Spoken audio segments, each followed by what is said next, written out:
৯ মাস পেরিয়ে গেল, এখনো পর্যন্ত আওয়ামী লীগকে কেন নিষিদ্ধ করা গেল না?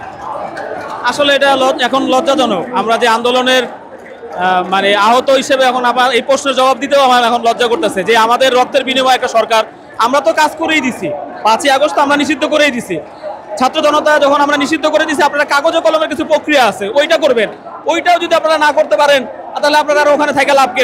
৯ মাস পরে এখনো যদি আমাদের হাসপাতাল থেকে আমাদের রাস্তা নামা লাগে, আওয়ামী লীগের মতো এটা বারবার এই ইস্যুটাকে জাগানো লাগতেছে যে এটা ড্যাম হয়ে যায়, আবার আমরা আন্দোলন করি, আবার একটু আলোচনা চলে। কেন ভাই?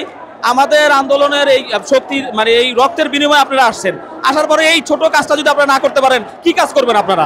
আপনারা তো কখনো এরকম লোক না যে নির্বাচনে বিজয়ী হয়ে আপনারা আসতে পারতেন।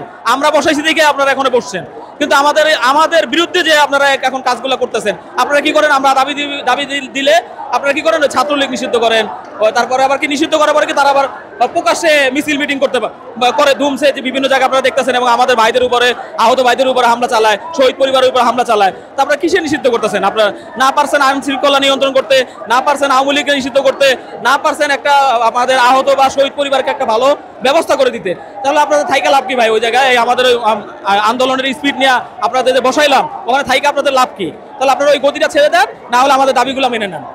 আমরা আর আপনাদের এই যে বিভিন্ন সংবাদ মাধ্যমগুলো প্রশ্ন করতেছে যে কেন, আসলে কিন্তু এটা সবাই স্বাভাবিক প্রশ্ন যে এতদিন পরে আমাদের কেন আওয়ামী লীগ নিষিদ্ধের জন্য মাঠে নামতে হবে। এটা খুবই লজ্জাজনক। এটা আমি একজন ২৪-এর গণঅভ্যুত্থান আহত হিসেবে আমি এটা লজ্জা পাই এই প্রশ্নের, যে আসলে আমরা যে আশা নিয়ে এই সরকারকে বসাচ্ছিলাম, আশা পূরণ হয় না, এই জন্য এই ৯ মাস পর আমাদের এই রাস্তায় নামতে হইতেছে।